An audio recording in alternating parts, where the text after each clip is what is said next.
Bem-vindas ao Deixa Ela Falar, o podcast da Deixa Ela Treinar. Toda quarta-feira às 19 horas no YouTube e no Spotify, um novo episódio para você.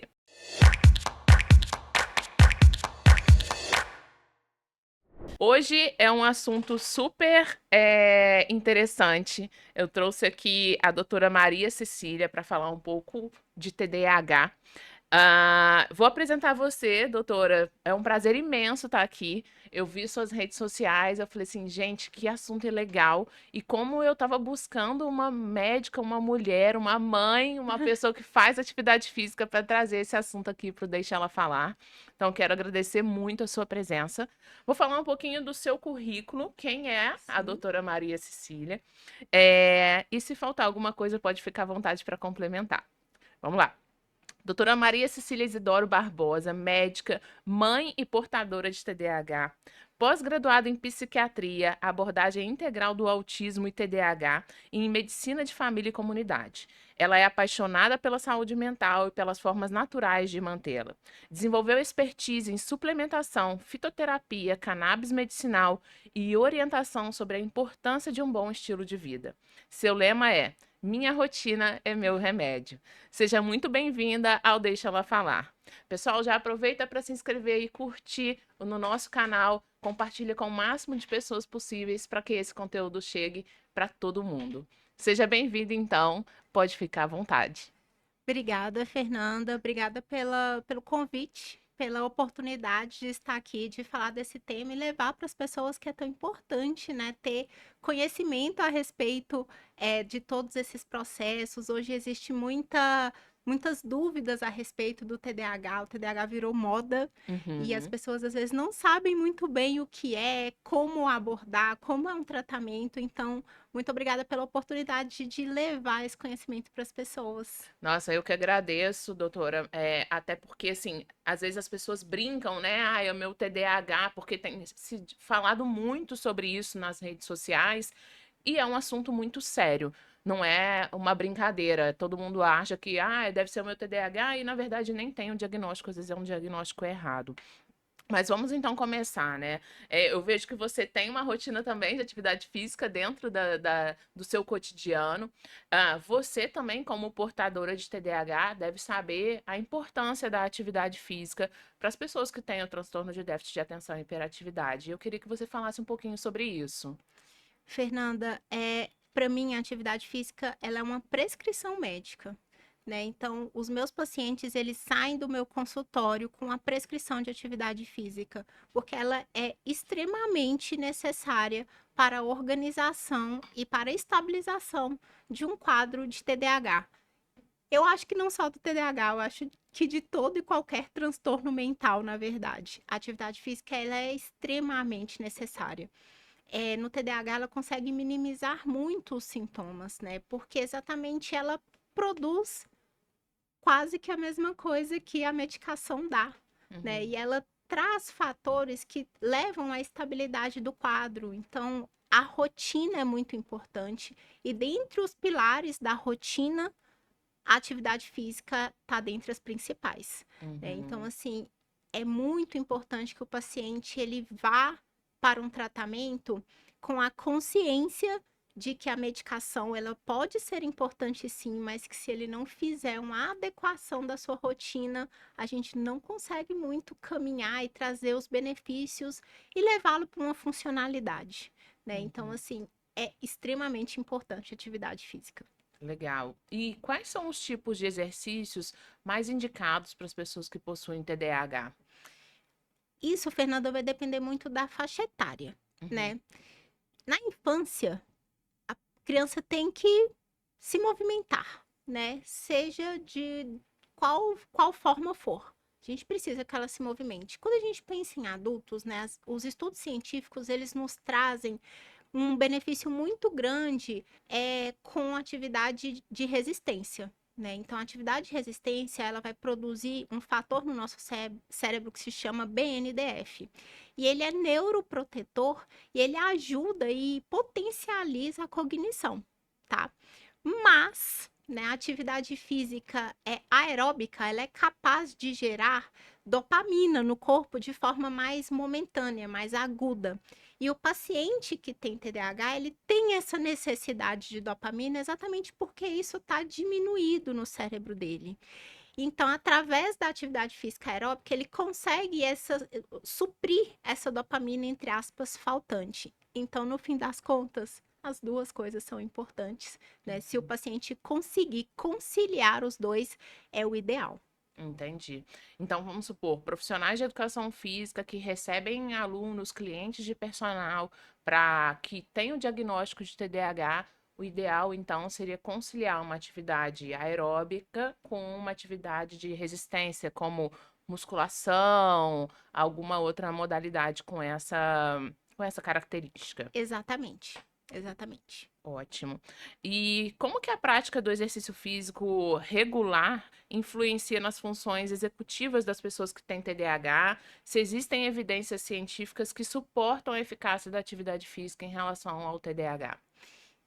Eu vou tentar explicar um pouquinho para você como que funciona. Assim, como eu disse, o cérebro do TDAH, ele é deficiente em dopamina. E o TDAH, ele tem uma necessidade constante de buscar essa dopamina faltante. O que que é a dopamina? É um neurotransmissor responsável pelo foco e pelo bem-estar, né? Por isso que as pessoas com TDAH, elas tendem a buscar atividades que geram dopamina fácil. Mas muitas vezes são atividades que não fazem bem para a saúde. Então são pessoas que elas têm uma tendência muito grande ao vício, seja por comida, açúcar, seja por compras, seja por drogas ilícitas, seja por conteúdo sexual indevido. E como aquilo gera uma dopamina nela, mas só que aquilo passa muito rápido, ela fica compulsivamente buscando aquilo. A atividade física, ela consegue doar essa dopamina e não é uma dopamina tão volátil, rápida como a dos conteúdos indevidos. Ela é uma dopamina mais estável.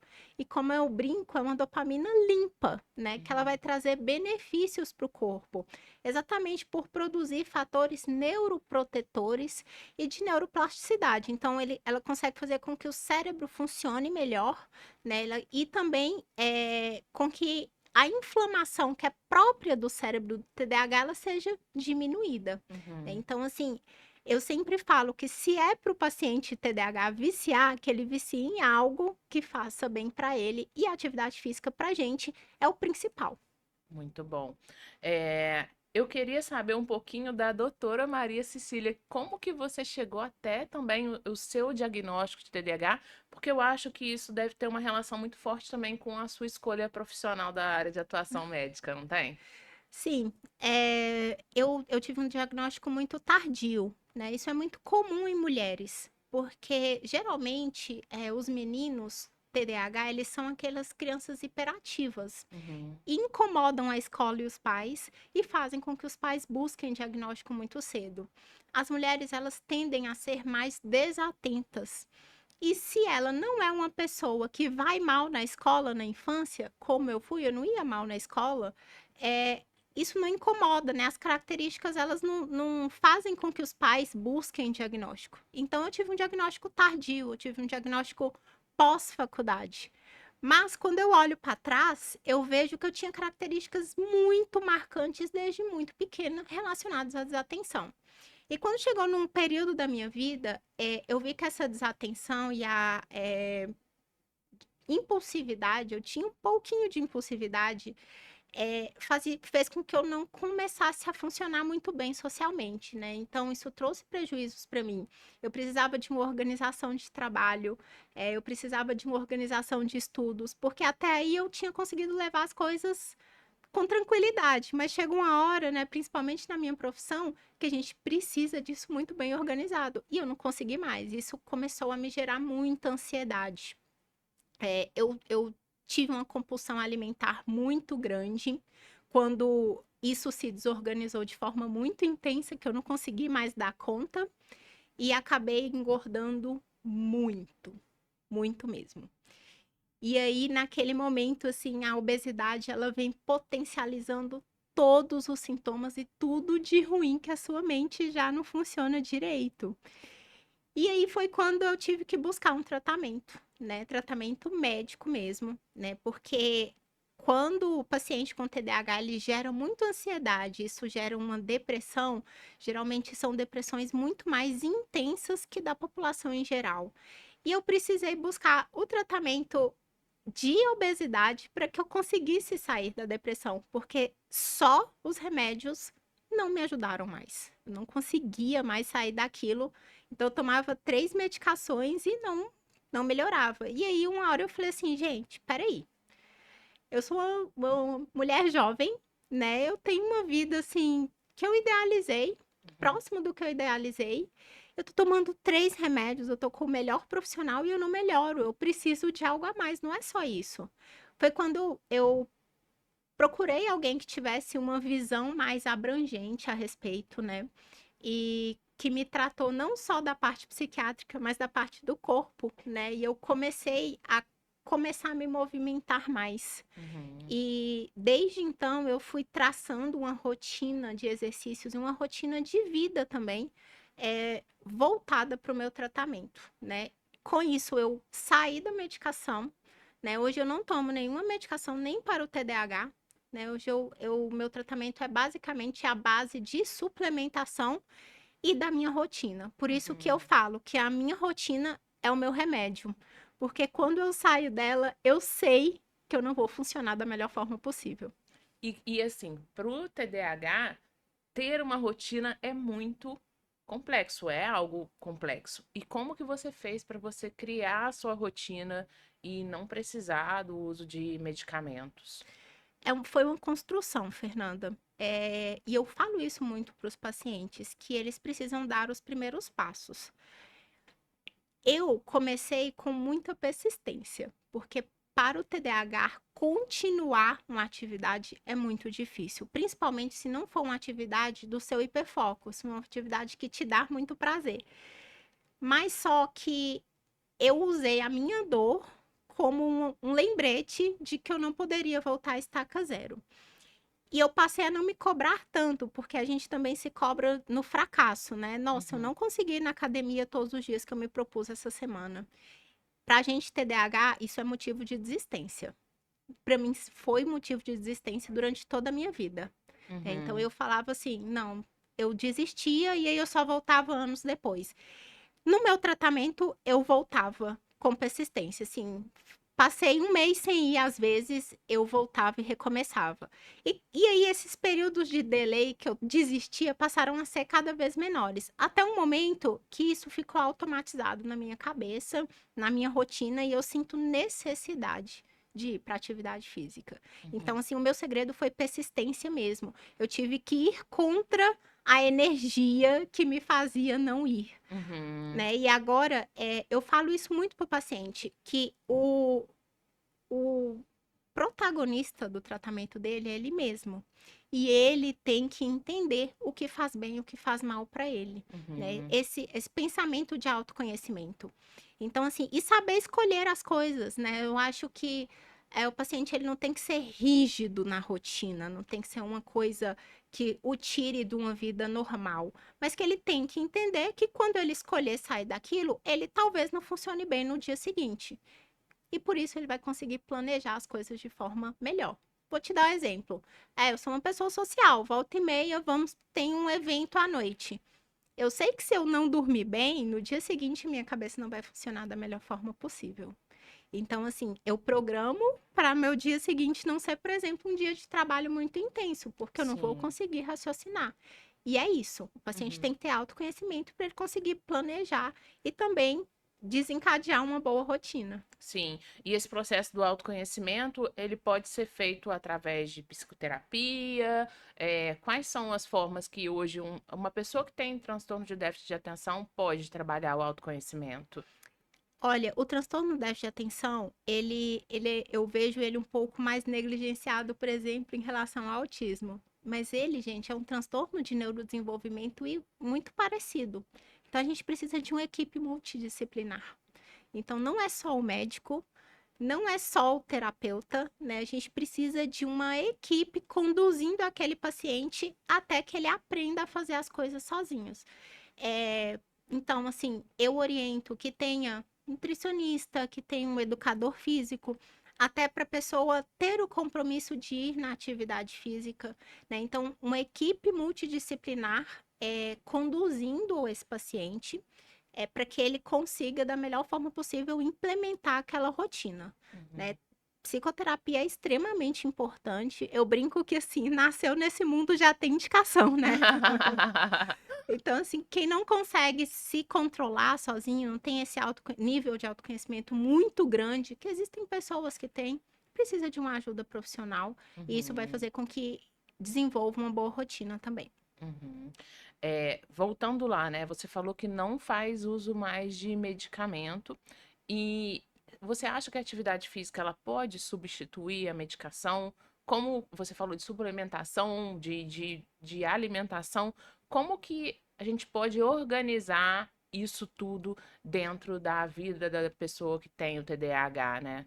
Eu acho que a rotina, ela pode vir sim a substituir a medicação, que, Sim. como foi o meu caso. Hum. Então, a rotina inclui a atividade física como um dos pilares principais, a alimentação, uma boa rotina de sono.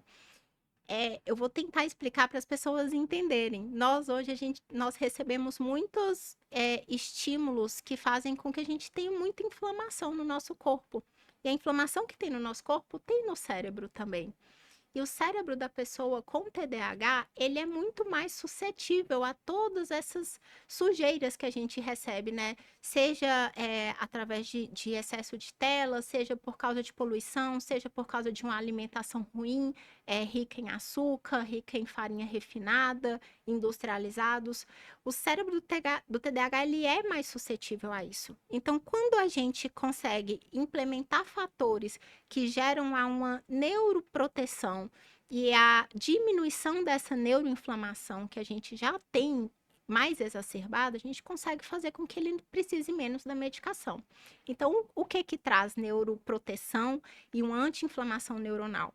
Basicamente, uma alimentação boa, porque além de você potencializar isso, você tira as coisas que estão te fazendo mal. Uhum. É, boa rotina de sono, então o TDAH ele precisa dormir e ele precisa de uma organização de sono muito bem estabelecida, né? Horários adequados, um sono de qualidade e a atividade física. Muito bom, muito bom. Eu acho que, assim, na verdade, não só as pessoas que possuem transtorno de déficit de atenção e hiperatividade precisam, todo mundo precisa, mas eu acho que o grande desafio para a pessoa o grande desafio é quem tem o TDAH, talvez é muito mais difícil ter uma rotina voltada para isso. E aí vem o processo de autoconhecimento. E será que a gente pode falar um pouquinho de autorresponsabilidade, digamos assim? Porque às vezes eu vejo, não só em relação ao TDAH, mas em outros transtornos psiquiátricos, né? Eu já passei por transtornos de ansiedade, depressão, burnout, mas talvez a gente não abraçar aquilo ali, olha, eu sou assim, então por isso e justifica todo o restante do comportamento. Então, eu acho que vem essa questão da autorresponsabilidade, que por mais que seja difícil, é difícil, a gente também tem que fazer a nossa parte, não usar o medicamento como uma muleta ali, é por isso que eu tenho isso, isso, isso, e eu vou ficar nessa o resto da minha vida, se eu começar a abraçar isso como Sim. eu sou assim, pronto, e acabou, não é? E isso que você falou é incrível, assim. Eu tenho a outra coisa que eu repito todos os dias no meu consultório. A medicação é extremamente importante, gente. Não é porque eu não uso medicação hoje que eu não valorize isso, sabe? A medicação salva vidas. Mas eu falo todos os dias para o paciente: use a medicação como trampolim e não como muleta. Uhum, Quando eu sei que às vezes o paciente chega numa situação para mim de extrema dificuldade, que não adianta eu falar para ele, olha, você precisa treinar, você precisa comer bem, você precisa dormir na hora. Não adianta eu falar isso para ele, ele não vai conseguir naquele momento. Mas eu preciso que ele entenda que com a medicação ele vai melhorar e que ele precisa usar essa melhora da medicação para ele continuar andando. Porque senão aquela medicação, uma hora, não vai dar conta, ele vai voltar e eu vou ter que aumentar a medicação, eu vou ter que juntar dois remédios e aquilo vira uma bola de neve, porque ele está usando apenas a medicação como fator de melhora dele, né? E não é. E gera uma dependência depois, né? Exatamente. E daí vem todos os mitos da dependência de remédio psiquiátrico. Gente, remédio psiquiátrico não é essa loucura para se retirar, sabe? Não é essa loucura de dependência. Claro que tem uns que são mais difíceis que outros, mas a maioria não é tão difícil assim como as pessoas pensam e têm medo. Uhum, É difícil porque não tem uma base para a gente uhum. retirar. Se o paciente tiver com a base muito bem estabelecida ali, de rotina, alimentando bem, começando a fazer atividade física, a gente vai conseguir tirar essa medicação com tranquilidade. Legal. Quando eu consegui sair da minha medicação, eu me senti tão forte, sabe? Eu falei assim, caramba, agora eu tô dominando aquilo que eu consigo controlar, digamos assim, Uhum. né? Porque as circunstâncias do dia a dia a gente não consegue controlar, mas como a gente vai lidar com aquilo que às vezes o remédio me deixava tipo assim, parecia uma anestesia. E agora, mais consciente das coisas, eu consigo ter autocontrole sobre minha vida e também a questão da autorresponsabilidade. Então, é uma sensação de vitória, né? E quando a gente sai disso, eu acho que pelo menos no meu caso da depressão e da ansiedade, eu saio muito mais forte do que eu sei quais são os gatilhos, eu sei o que vai me atrapalhar, igual você falou aí. Uhum. Ah, eu sei que se eu vou ter um compromisso no outro dia, antes eu não posso fazer tal coisa que eu sei que vai comprometer. Sim. E isso tem a ver com a autorresponsabilidade e autoconhecimento. E aí, Fernanda, eu gostaria de chamar a atenção para uma coisa muito importante também, que é a responsabilidade, em se tratando de crianças, dos pais na saúde dos filhos, Uhum, né? Porque imprimir essa rotina para uma criança, principalmente a que tem TDAH, é responsabilidade com a saúde do filho, gente. As uhum, pessoas têm que entender que o quanto é necessário, tanto quanto alimentá-lo, sabe? Tanto quanto supri-lo de forma financeira, fazer com que ele tenha uma rotina. A criança com rotina, ela é uma criança muito mais saudável, muito mais segura, que se desenvolve muito mais, independente de ter TDAH ou não, mas no TDAH isso é muito mais gritante, né? uhum. É, eu conheço algumas histórias de TDAH em crianças, né? Ou adultos que hoje possuem o diagnóstico de TDAH e os pais não tinham, às vezes, um nível de conhecimento e falavam assim: Nossa, o meu filho me dá muito trabalho, né? Uhum. E por falta de conhecimento mesmo. Hoje, o diagnóstico em crianças tem se tornado mais acessível. Como que tá essa questão? E como que os pais podem, como que a rotina de atividade física em crianças com TDAH pode ser um pouco mais eficaz? Então, o diagnóstico ele está mais acessível, a gente tem muito mais conhecimento, os profissionais de saúde estão mais atentos a isso, isso faz com que a gente tenha mais diagnósticos mesmo.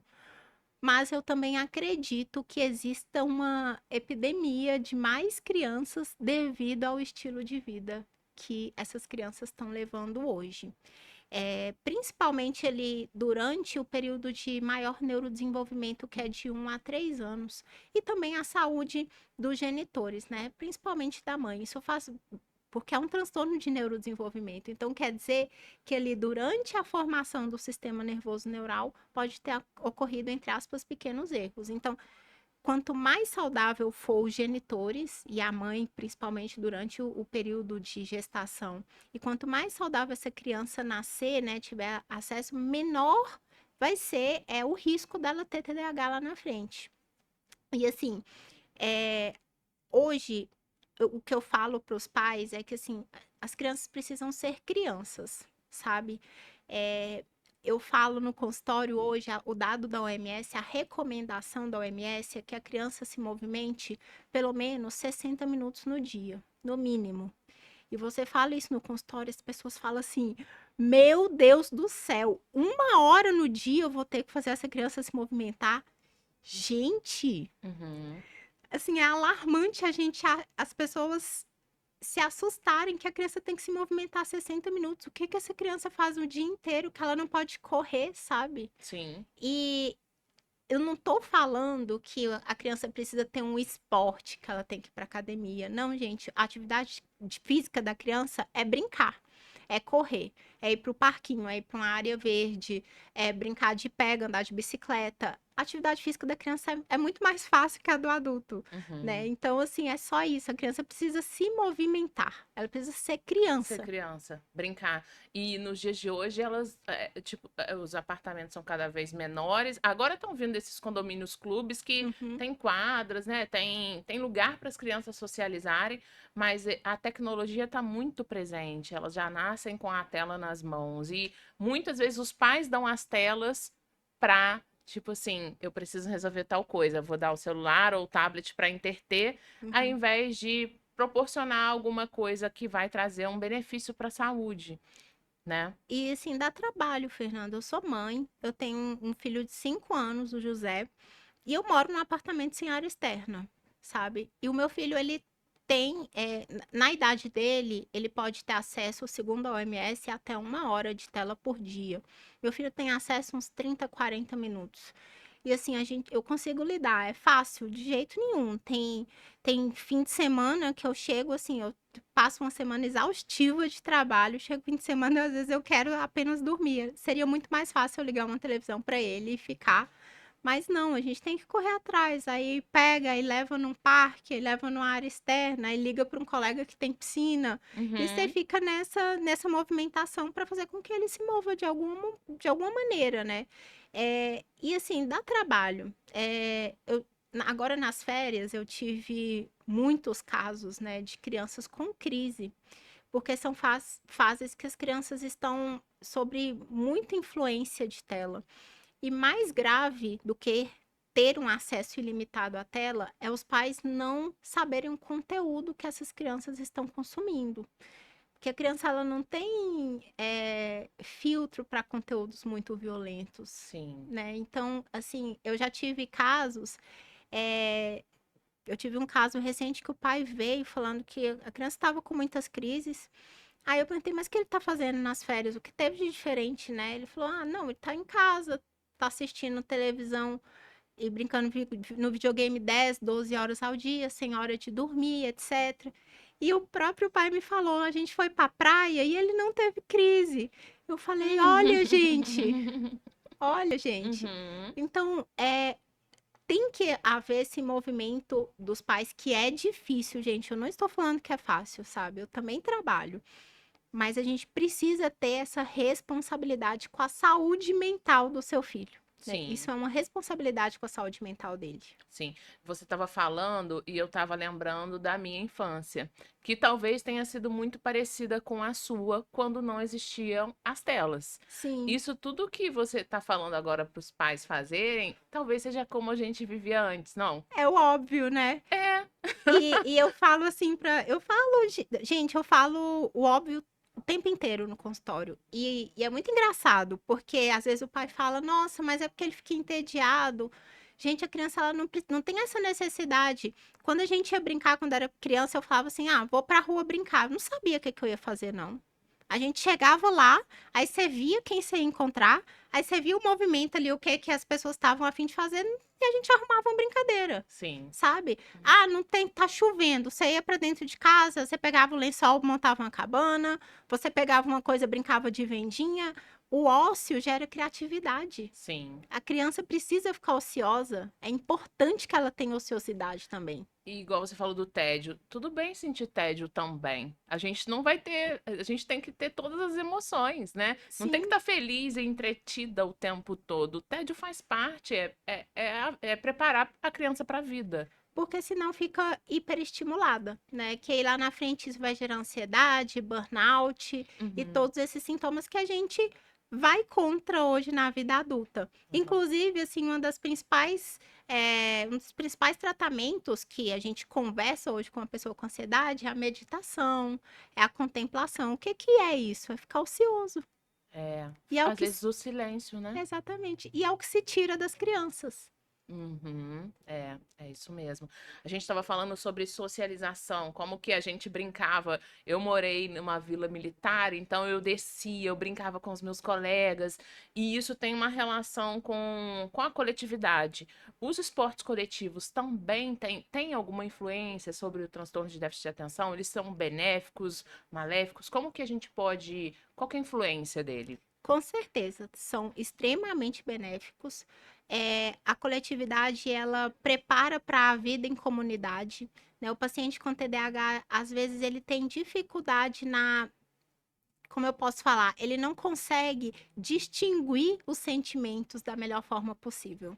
Então, quando ele tá triste, ele vai reagir com raiva. Quando ele tá frustrado, ele reage. Então, ele não consegue distinguir tristeza de raiva, de frustração. E ele aprende isso em comunidade. Porque se ele estiver sozinho, ele não vai aprender a lidar. Ele vai ter que entender que se ele reagir, ele vai ter uma consequência no outro. E os esportes coletivos, eles levam a isso.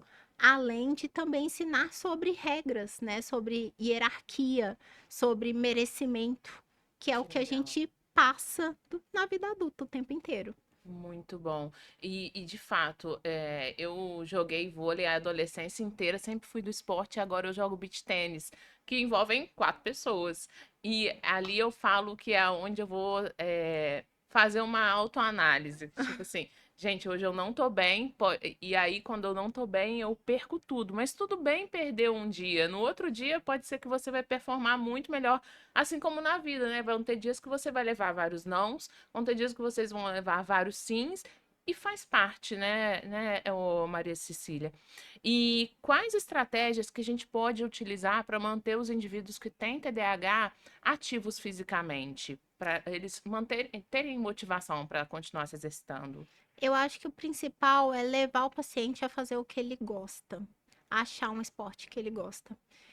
Porque o TDAH, quando ele gosta muito de algo, ele vai a fundo naquilo e ele vai esquecer de tudo e vai levar aquela rotina porque ele gosta. Se o paciente achar uma atividade que ele gosta, a gente já está com tudo resolvido, né? Uhum, Quando ele não achar nada, a gente tem que ir pela persistência, como eu falei. Ele uhum. tem que ser levado e lembrado a voltar aquilo. Existem algumas coisas que eu oriento para que o paciente consiga voltar, que ele tenha uma âncora, né? Por exemplo, sei lá, que vá treinar com alguém, que ele combine com alguém que ele vai fazer isso. Hoje em dia o pessoal tem muito movimento de ir para a rede social e falar, gente, eu vou fazer isso o ano inteiro e aí as pessoas vão te cobrando.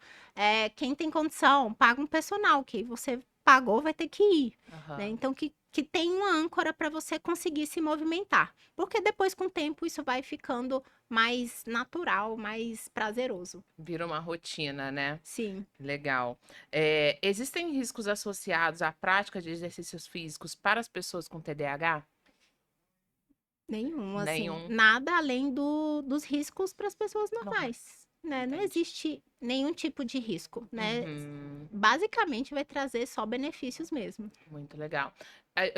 Da pergunta anterior, eu lembrei do último episódio que a gente gravou, falando sobre burnout, neurociência e atividade física. Eu acho que hoje, assim, a gente entendendo, as pessoas estão muito indo para aquelas atividades físicas que estão mais presentes nas redes sociais. Sim, Então, às vezes, vamos supor, pra uma pessoa que tem TDAH, talvez seja importante para ela vivenciar diferentes experiências de exercício físico para ela saber do que aquela que ela vai se envolver mais, exatamente. não é? E promover essa diversidade de formas de mexer o corpo, acho que também está muito ligado à educação física lá na infância.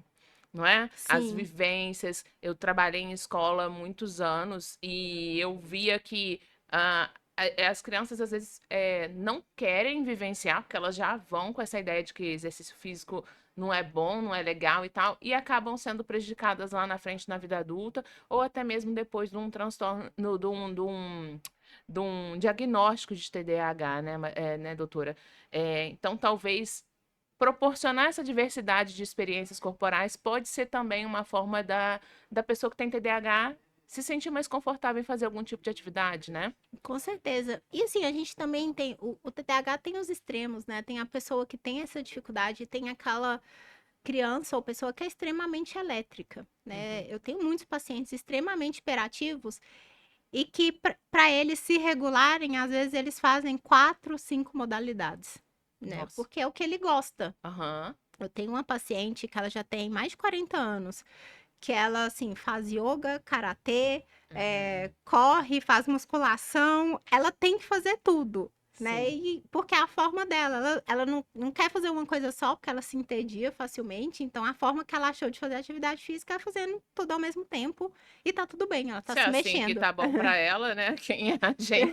Como dizia o meme, mas quem é a gente É, pra julgar, né? exatamente. Vamos lá, então. Você é especialista também em fitoterapia, e eu Sim. queria saber como que a suplementação e a fitoterapia podem complementar os benefícios da atividade física no manejo do TDAH. Os pacientes hoje em dia, Fernanda, com a alimentação atual, eles são subnutridos, sabe? E nós temos que fazer o corpo do paciente ajudá-lo, né? Partir do básico mesmo, né? Hoje em dia, na psiquiatria, a gente tem um livro diretriz de diagnóstico que se chama DSM-5.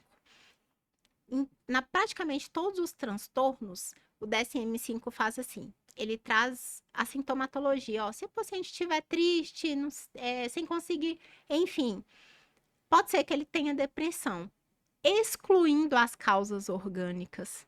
Então, assim, a gente tem que pesquisar. Será que o paciente ele não tem uma anemia que não foi pesquisada? Será que ele não está com deficiência de vitamina D, de vitamina B12, que são Uhum. extremamente importantes para o funcionamento cerebral e para formar os neurotransmissores, né? Mais que isso, pacientes com TDAH, eles se beneficiam de algumas vitaminas em doses mais otimizadas, né? Porque faz com que ele funcione de forma melhor. Então, eu preciso fazer com que o corpo desse paciente ajude ele, né? Sim. Da melhor forma possível. E a suplementação vem através disso. A fitoterapia, de forma muito semelhante, ela consegue. São remédios também, né? Todos os nossos remédios vêm da natureza. A fitoterapia, ela consegue, às vezes, substituir medicação sem trazer tantos efeitos colaterais que são muito intensos em alguns pacientes. E mais que isso, às vezes ela consegue dar suporte para que o paciente consiga ou sair da medicação ou usar a medicação na menor dose possível, né? Nossa, isso Então, é é muito bom. através disso que eu uso, que eu integro esse tipo de terapêutica no meu consultório para que a gente consiga organizar melhor o paciente da melhor forma possível. Nossa, muito bom. E hoje são raros os psiquiatras que às vezes pedem um exame de sangue.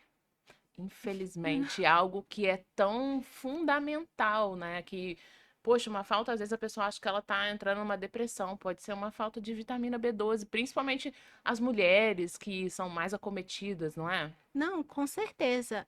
Anemias assim extremas. Eu já tive pacientes que chegaram para mim em uso de 4 medicações em tratamento de depressão, mas era uma mulher que sangrava muito e que estava ali com a ferritina de 3, 4, praticamente não tinha ferro, gente. Vitamina Meu D de Deus. 8.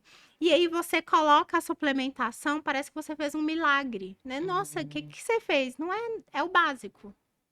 Boa. A gente tem tido muitas pesquisas falando da cannabis medicinal. Ela está entrando no Brasil mesmo, né? Apesar da. Não sei como funciona muito bem, você pode falar pra gente. E eu queria saber como que se a cannabis medicinal tem um papel na melhoria do desempenho físico ou na redução de sintomas de TDAH durante o exercício físico. Vamos lá. Eu vou explicar um pouquinho o porquê da cannabis medicinal como terapia, para vocês entenderem como ela funciona rapidamente. Nós, há cerca de 30 anos, foi descoberto que nós temos um sistema que produz substâncias semelhantes à da maconha. Então, é, nós produzimos substâncias semelhantes com a que a cannabis fornece. Esse sistema no nosso corpo se chama sistema endocannabinoide e ele está presente basicamente no nosso cérebro, né, de forma mais intensa. Tem no corpo inteiro, mas no cérebro onde a gente tem mais receptor. E as substâncias que nós produzimos, que são semelhantes à da cannabis, é, elas são responsáveis pela regulação dos nossos neurotransmissores. Então, o sistema canabinoide, ele funciona como se fosse um maestro dos neurotransmissores. Ele modula, ele organiza e tem um potencial anti-inflamatório bem intenso. Então é por isso que desde antes de Cristo se usa, né, a planta da cannabis de forma terapêutica. No TDAH e no desempenho físico, a gente consegue trabalhar pensando em anti-inflamação e no TDAH em regulação de alguns sintomas que são associados, como por exemplo a ansiedade, né? A cannabis medicinal ela tem um potencial ansiolítico bem importante. Ela consegue regular o sono, né, de forma interessante também, sem dopar o paciente, né? Então, ela regula o sono na dose adequada, sem gerar nenhum tipo de ressaca no outro dia, que é um dos problemas que a gente tem com a maioria das medicações para sono. E ela também é um anti-inflamatório neuronal bem potente. E como eu disse, o cérebro do TDAH ele tende a ser muito mais inflamado do que das outras pessoas. Então, é exatamente por isso que não só com TDAH, mas outros transtornos relacionados à cognição, a gente usa bastante, né? Como, por exemplo, as demências, o Alzheimer, ele também vai ter um papel bem importante exatamente por esse potencial anti-inflamatório. Então, assim, às vezes o paciente chega para mim e fala assim: ah, eu queria usar cannabis para o TDAH. Ele não vai funcionar igual uma medicação de TDAH, ele não te doa dopamina, né? Ele regula sintomas associados e ele ajuda, ele é um adjuvante no tratamento. Entendi. Ótimo. Como que o sono e a nutrição interagem com a atividade física no controle dos sintomas do TDAH? Gente, o paciente que não dorme, não funciona, o cérebro ele precisa de descanso. Uhum, Pronto, a gente é feito para isso, né?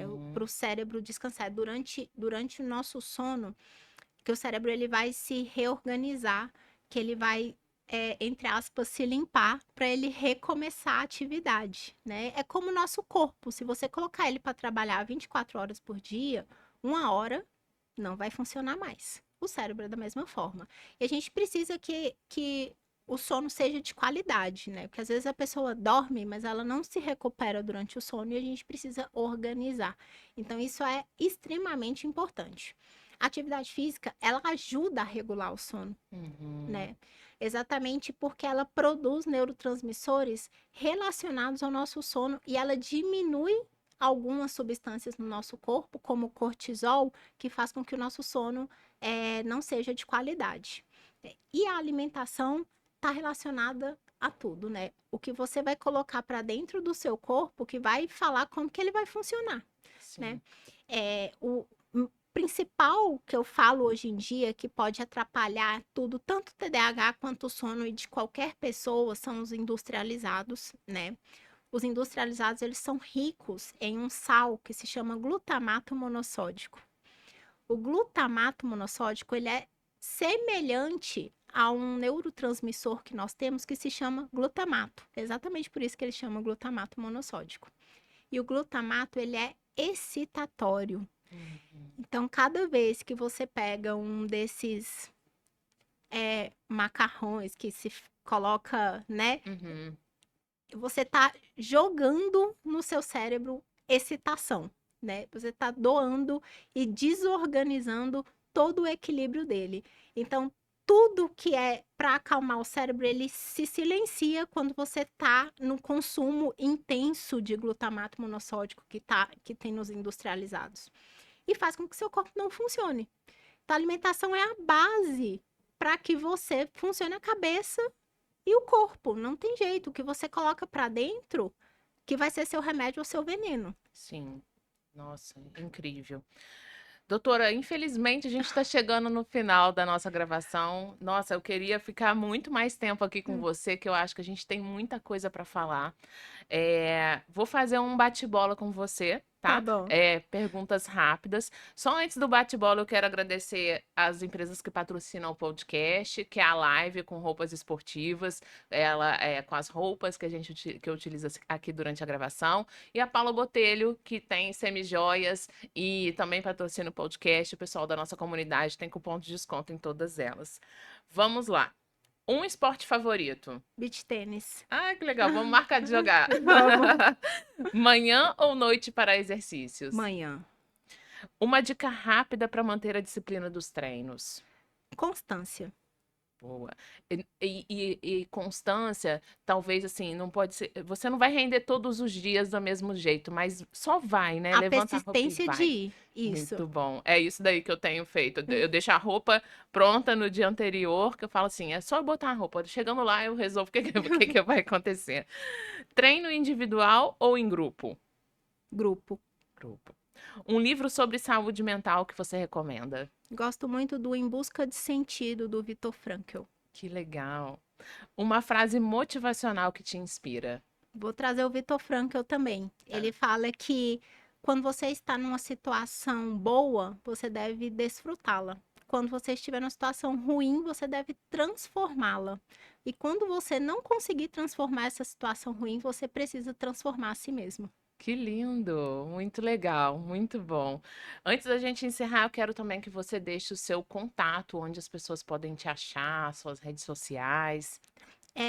Vou deixar meu arroba, que lá tem todas as informações de contato, marcação de consulta, que é o Uhum, arroba DRA, né, doutora Cecília Isidório com Z, tá? uhum, uhum. E eu gostaria de agradecer, Fernanda, o convite, foi muito prazeroso, é muito bom vir aqui falar de uma coisa que eu amo tanto, né, que são os pacientes com TDAH e a saúde mental, Uhum. principalmente relacionada à rotina. Ai, que bom. Eu fico muito feliz mesmo, assim, de você ter vindo, de trocar muita experiência. Toda vez que vem uma convidada, eu aprendo muito com vocês e que esse aprendizado, que esse conhecimento chegue para o máximo de pessoas possíveis, porque eu acho que a gente tem esse papel de comunicar e conscientizar a sociedade usando os podcasts como essa estratégia. E profissionais como você são fantásticas e é muito necessário para que as pessoas vivam com qualidade, tenham mais saúde. Sim, Então, obrigada. muito obrigada mesmo. Foi um prazer ter você aqui com a gente. Fica de olho no nosso Instagram, toda quarta-feira, às 19 horas no YouTube, para você que está aqui no nosso podcast. Vai ter um novo episódio. Quem quiser, segue lá, @deixa ela treinar e fica por dentro do Deixa Ela Falar. Muito obrigada.